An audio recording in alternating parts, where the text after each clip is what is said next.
There's been a lot of times in my life where I felt like I have hit rock bottom.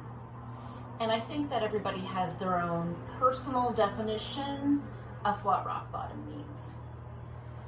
And in my mind, I'm actually fairly grateful that I hit rock bottom at younger ages because it really forced me to address some of the more challenging aspects of life.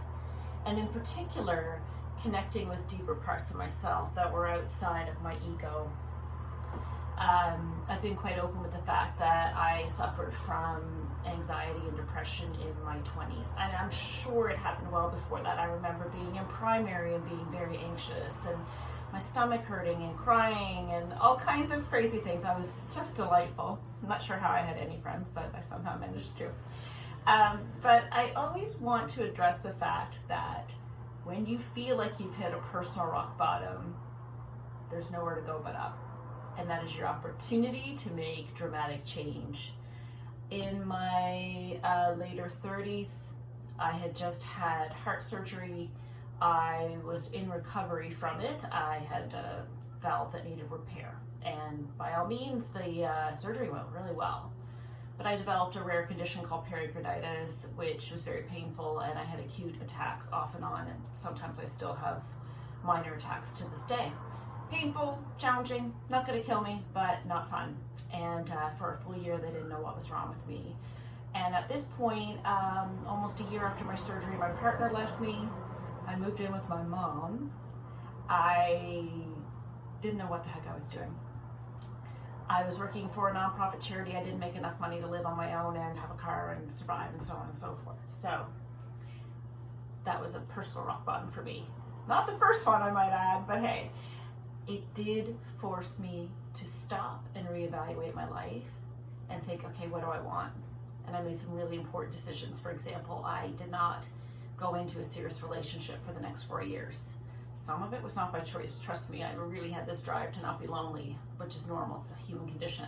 But conversely, I decided to go back to school and get my master's in therapeutic counseling, something I had wanted to do for years.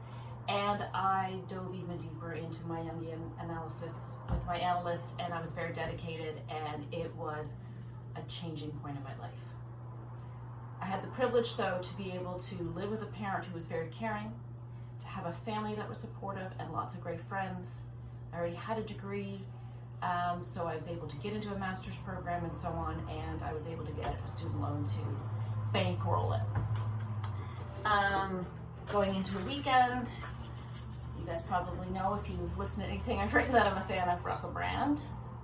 This book, Recovery, Freedom from Our Addictions. Obviously, Russell Brand has been very open with the fact that he's an addict, recovering addict. But what I really like about this book is that he really touches on hitting rock bottom, and he says, because I had the gift of desperation, because I fucked up life so royally, or my life so royally, I had no option but to seek and accept help. Since being relieved of the most obvious manifestations of my incessant drives and appetites, I have paced backwards like a flunky leading the queen through a series of less obvious and not lethal, but still bloody, uncomfortable addictions.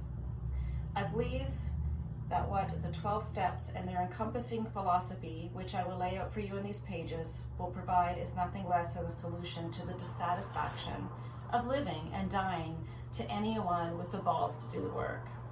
And it is work. Indeed, it is a personal rebirth, and the journey entails all manner of uncomfortable confrontations with who you truly are. Be honest.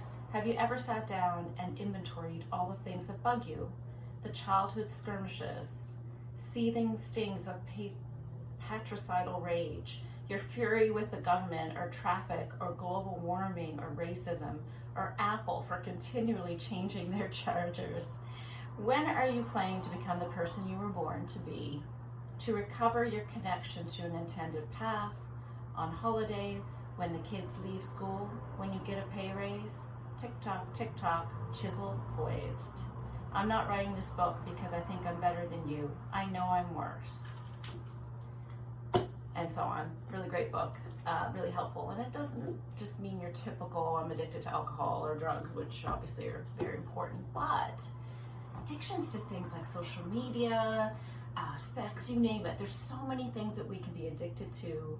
Addicted to praise, addicted to bad relationships. I wanted to share this with you today, and I do agree that sometimes when you are open about your mistakes, when you know you've hit rock bottom and you can talk about it, and you've persevered, that's worth sharing. And I'd love to hear your stories of perseverance, or if you're in a rock bottom situation that you'd like to sort of share with others. I think it's important, and I think that's how we grow and evolve to become the people we're truly meant to be. I'm still on that journey. I'm sure there'll be other rock bottoms ahead, unfortunately or fortunately, who knows. I'm not there yet. I'm getting there though. So love and support to you on your journey. Hope you have a great day. We'll talk soon.